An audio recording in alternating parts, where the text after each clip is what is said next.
पाकिस्तान में बढ़ती अर्बनाइजेशन, इंतखाबात के पुराने पैमाने, ज़ात, बरादरी, थाना कचहरी और नए वोटर्स, बदलती इंतखाबी हरकियात क्या इंतखाबी नताइज पर भरपूर तरीके से असरअंदाज होंगे? हसन निसार साहब समझते हैं कि ये जो कुछ फैक्टर्स मौजूद हैं कहीं ना कहीं ये असरअंदाज होंगे 8 फरवरी पर या नहीं होंगे? ये तो इस एजम्पशन पे खड़ा है आपका सवाल कि इलेक्शंस जो हैं वो फेयर होंगे और मेरिट पे होंगे। इस अजीबोगरीब से मफरूज़े पे है खड़ा आपका सवाल।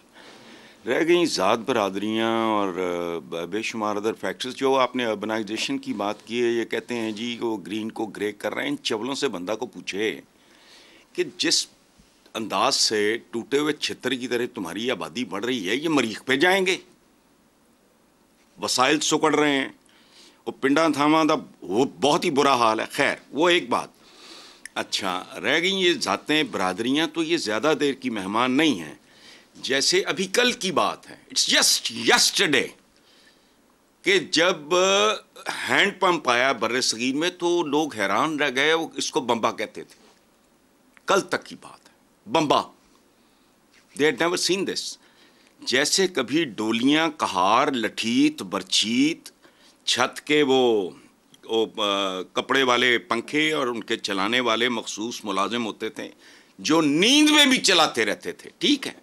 माशकी और पेंजे होते थे, हल और कुएं होते थे। इसी तरह ये सब कुछ भी मौत के घाट उतर जाएगा।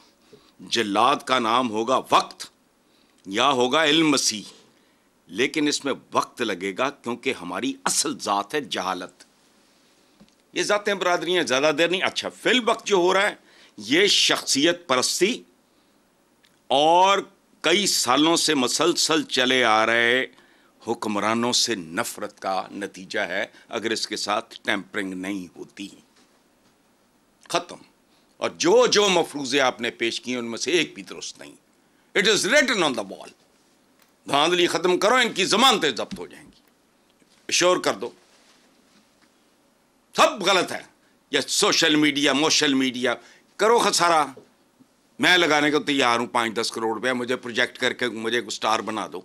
नहीं होता। बात में जब तक दम नहीं होती, लोगों का जब तक रुझान नहीं होता, हाँ पैसा इनके पास थोड़ा नहीं करता। ये दुनिया जहान में एक सोच है, ये एक ओपिनियन नहीं करता है। ना एक नहीं स्वीपिंग स्टेटमेंट मत दें। सोशल मीडिया मैटर करता है उतना ही जितना मैटर करना चाहिए उसको। फैसला कौन नहीं हो सकता। वो दुनिया भर के जीनियसेस ले आएंगे जिनके पास अरबों डॉलर का रेल पेल है, सारा है। नहीं, हकायक हैं इनमें। वो मतलब ऊंच नीच हो सकती है, 2, 4, 5, 10% की होगी, बाकी it is written on the wall. 2.25 crore voter का बढ़ना, जो कि नौजवान वोटर है, वो अगर बाहर आता है या नहीं आता, दोनों वी डोंट नो किसका है, किसी का भी हो सकता है। वो आता है या नहीं आता है, उसका जो टर्न आउट है वो मैटर करेगा। सर वोट डलेगा तो पता लगेगा ना, किसी भी जमात करेगा मैटर। और वो देखें, बात सुने, आपकी मासूमियत के कुर्बान जाऊं, आपको पता ही नहीं। वोट डलेगा तो बताएंगे ना सर। ये बात जो कैमरे के पीछे खड़े हुए बंदे को पता है, आपको नहीं पता।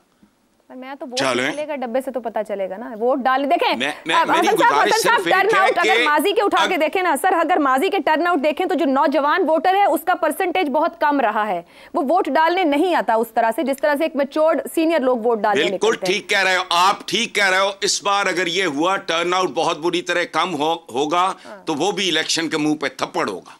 ठीक, आप इधर से आओ, इधर से आओ, नतीजा एक ही है। ठीक हो गया, कोई जीते कोई हारे, नतीजा एक है। ठीक है, मानो ना मानो। चलें बदानी फेरते रहो। चलें जी। इफ्तिखार साहब, टर्न आउट की बात कर रही हूँ। गुज़िश्ता 2 टर्न आउट, जैसे आखिरी जो था 51% रहा, 13 का 53%। इसी तरह पीछे जाएं 8 और उधर तो 41% और फिर 97 तक चली जाऊँ तो 23% से भी कम। अगर अभी अब हम टर्न आउट की बात कर रहे हैं, वोटर्स की तादाद है 12 करोड़ 85 लाख के करीब।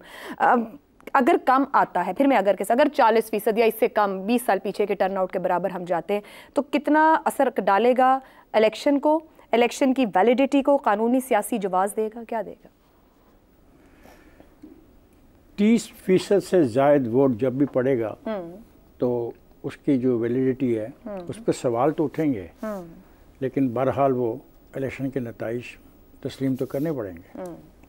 आपने कहा कि 51% से 53% का फ़र्क पड़ा 2013 और 2018 जी। इसका मतलब सिर्फ 2% वोट बढ़ा, कम हुआ सर। 13 में 53% था, 18 में 2% कम हो गया। सॉरी, मैं गलत कह गया, मातज़ ख़्वाह हूँ।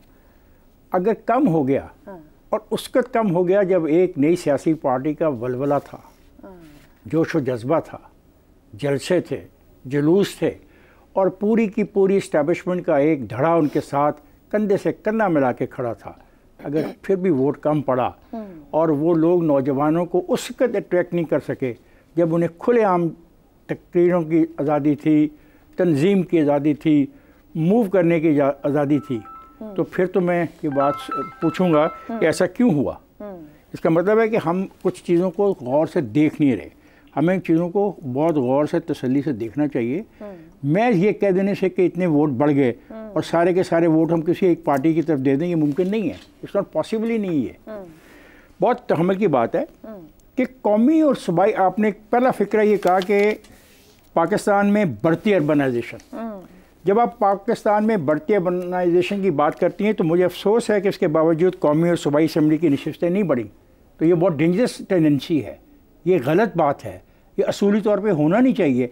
अगर अर्बनाइजेशन बढ़ रही है तो फिर शहरों के अंदर कौमी और सूबाई असम्बली की नशिस्तें भी बढ़नी चाहिए, नहीं बढ़ सकी, ये भी आपकी हकीकत है। आपने कहा इंतखाबात के पुराने पैमाने अपनी जगह, लेकिन मैं बहुत एहतराम के साथ हसन निसार साहब से डिसएग्री करता हूँ।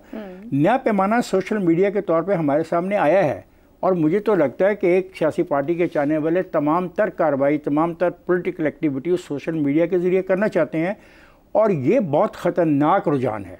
क्यों? जब नताइज उनके मुताबिक नहीं निकलेंगे तो फिर मैं बताऊं कि हंगामे जन्म लेंगे, क्योंकि आप वहाँ पे तो बैठ के लाखों का जलसा कर सकते हैं, लेकिन अमली तौर पे ग्राउंड में अब लाखों का जलसा नहीं हो सकता। उस लाखों के जलसे में आपके साथ कनाडा, बरतानिया, अमेरिका, दुनिया भर के लोग शामिल होते हैं, पता नहीं वो कहाँ के वोटर हैं, वो कहाँ से बातें कर रहे हैं। तो एक ये है। फिर आपने कहा ज़ात बरादरी थाना कचहरी, ज़ात बरादरी थाना कचहरी आज भी वैसे ही है जैसे माजी के इंतखाब में था। उसके परसेंटेज को कोई फर्क नहीं है। इस अर्बनाइजेशन, बाशऊर होते माशरे या नौजवान वोटर्स के हिसाब से होते माशरे, वो जितना कनेक्टेड था वो आज भी उतना कनेक्टेड है, मजबूत है। बाशऊर होते माशरे ने एक रास्ता अपना लिया ना, सोशल मीडिया पे अपना फ़र्ज अदा किया और घर में चल के बैठे रहे आराम से, यानी बेडरूम से बैठ के आप समझ रहे हैं कि आप एक वोटिंग प्रोसेस में चले गए हैं। तो आई एम सॉरी, वो तो होगा नहीं। वोटिंग प्रोसेस तो ऑन द ग्राउंड होगा, एक पोलिंग स्टेशन में होगा और वो पूरा का पूरा एक प्रोसेस है जिसको आप पूरा करके आएंगे तो फिर बनेंगे। आपने क्या बदलती इंतखाबी हरकयात, बदलती इंतखाबी हरकयात में ये है कि हम मारे गए, हमें इलेक्शन ही लड़ने दिया जा रहा, हमारा कोई आदमी मुकाबले में नहीं आ रहा। जब हम इसकी तहकीक करते हैं तो पता लगता है कि शोर शराबा ज़्यादा है, हकीकत में ऐसी चीज़ नहीं जो कह रहे हैं। सियासी पार्टियों के लोग जेलों में जाते हैं। मुझे 1970 का इंतखाब अच्छी तरह याद है कि पाकिस्तान पीपल्स पार्टी की क़यादत जेलों में थी, इसके बावजूद पाकिस्तान पीपल्स पार्टी ने इलेक्शन जीता। और ये आप जो कहते हैं ना 8 फरवरी की हमदर्दी की लहर में बदल जाएगी, तो क्या बेनज़ीर के कत्ल होने के बाद वो हमदर्दी की लहर वोटों में कन्वर्ट हुई थी? ये भी सवाल है ना। ये चीज़ें तो हमारे सामने हकीकतें हैं या नहीं है। तो हमें ज़मीनी हक़ाइक़ को सामने रखते हुए अपना रोल प्ले करना चाहिए। और ये जो लोग सोचते हैं कि इलेक्शन नहीं हो रहे, नहीं होंगे और इलेक्शन के बारे में सवालात पैदा कर रहे हैं, उनको आराम से तहम्मुल से सोचना चाहिए। इलेक्शन होना है और आपको जाना है। देखें, मैं आपको सब दोस्तों को कह रहा हूँ जो सुन रहे हैं, आपका तल्लुक पीटीआई से है, आपका तल्लुक पीपल्स पार्टी से है, पाकिस्तान मुस्लिम लीग नून से है, तहरीक लबाइक पाकिस्तान से है, ANP से, JUP से है, MQM से, आप वोट डालने जाएं और वोट चेक करने के लिए अपना मोबाइल वोट डाल के डिफरेंस नहीं, आज ही मोबाइल पर अपना चेक कर लेना किस पोलिंग स्टेशन पे वोट डालना है। उस दिन ना ढूंढते फिरना कि पोलिंग स्टेशन नहीं मिला और फिर शाम को स्टेटमेंटें देनी शुरू कर देना कि हमें पोलिंग स्टेशन पे जाने नहीं दी गया।